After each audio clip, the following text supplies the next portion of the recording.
Next is headlines across Africa. Headlines across Africa. Headlines across Africa. Headlines across Africa. Headlines across Africa.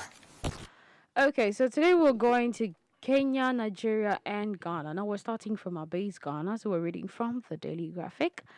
And the headline says, go to the same center for second COVID-19 jab. Okay. So persons who are eligible for the second shot of the coronavirus, the COVID-19 vaccine, will have to go to the same centers where they took the first shot for the repeat dose when the exercise begins tomorrow.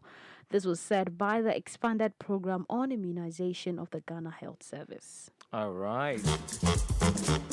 Now, all such persons must ensure that they present the cards they were given when they took the first jab, and as the card, which is a form of identity, will facilitate the data needed, as well as make it easier to verify persons who actually qualify to receive the second shot. We had the program manager, which is Dr. Kwame Amponsa Achiano, in an exclusive interview with the Daily Graphic to explain some concerns that were raised with regard to the rollout of the second shot. And he said the list of all those who were qualified for the second dose had been compiled and sent to the various districts where they would be taking the injections. So he said all persons who took the first shot should return to the centers they had received it from so they can take the second shot. Okay. The database has been compiled from the first rollout and has been forwarded already to the regions, the districts, and centers to make it easy for verification. Well, that's a story coming from the Daily Graphic newspaper here in our base, and I think it's a good thing. For those who actually did take the first shot, they should make sure they go to the places they went to for the first shot to take the second one. So no confusion, please. Yep, no confusion. Take your time and get your shot, and then that's it. Okay. Moving on to Kenya, we're reading from the Nation newspaper, and the headline says, Ahmed Ali Mukhtar becomes the third governor of Wajir County. So Mr. Ahmed Ali Mukhtar was on Tuesday sworn in as the third governor of Wajir County after the Senate gazetted the impeachment of former county boss Mohammed Abdi Mohammed. The swearing-in ceremony took place at the Wajir County headquarters. In his first speech after taking oath of office, Mr. Mukhtar said he will prioritize water, health and education sectors in his administration. My pledge of service is premised on objectivity and the help and professionalism. I appeal for your support, he said. The new governor also pledged to uphold the unity of Wajir people and help resolve the health crisis in the county. Healthcare workers have been on strike for the last 1 week. Now, he's promising to meet with the healthcare workers today with a view of addressing their issues.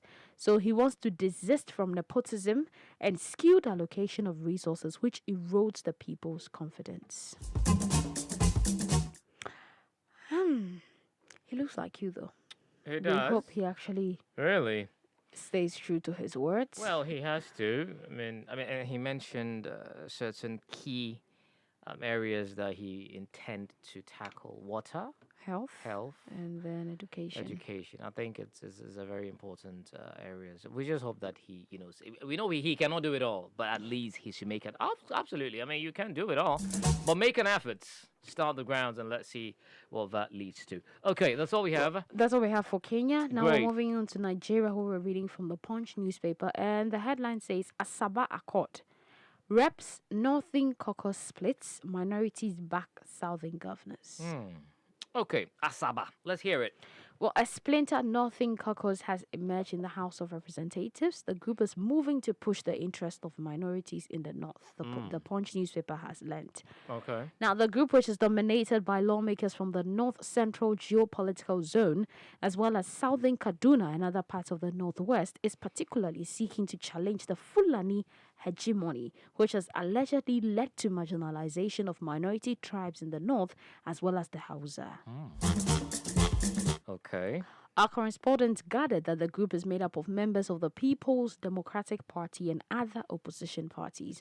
While other opposition voices from prominent groups and persons from the North, the Northern lawmakers hailed the Southern Governors Forum over its recent meeting in Asaba, the Delta State capital, where it passed a 9-point resolution. Now, on Thursday, the group issued a statement that was signed by Messrs. Amos Guama, Kaduna, Solomon Maren, Plateau, Remande Shawulu, Taraba, Mark Bila, Benue, Tajuddin Yusuf, Kogi, and Usman Sogodabo, FCT, backing the southern governors on their recommendations on the affairs of the country. Unfortunately, we had Bila later withdraw from the statement. Okay. Now, when contacted on Monday, Yusuf also confirmed the move and the reason behind it. The lawmaker said, "We're a minority in the north and have always been oppressed. Let me tell you this. The most oppressed people in the north are the minorities. As of now, we are a minority party. Deep down in the north too, we also want the minority to have a voice." Okay. Yeah, well, that's a story coming from the Punch newspaper. I just hope a fair representation will be good. Yeah, irrespective of the number of your group. A fair representation Yeah. would be good, and I think listening to everybody from both sides would also help a lot. Oh yeah. You can't have equal numbers, but at least a significant one when they actually vent their grievances, it would be taken into consideration and be heard as well. Everybody wants a seat at the table, but sometimes not everybody can speak or have the opportunity to speak. That's not cool at all. Okay. Well, that's all we have for headlines across Africa. All right.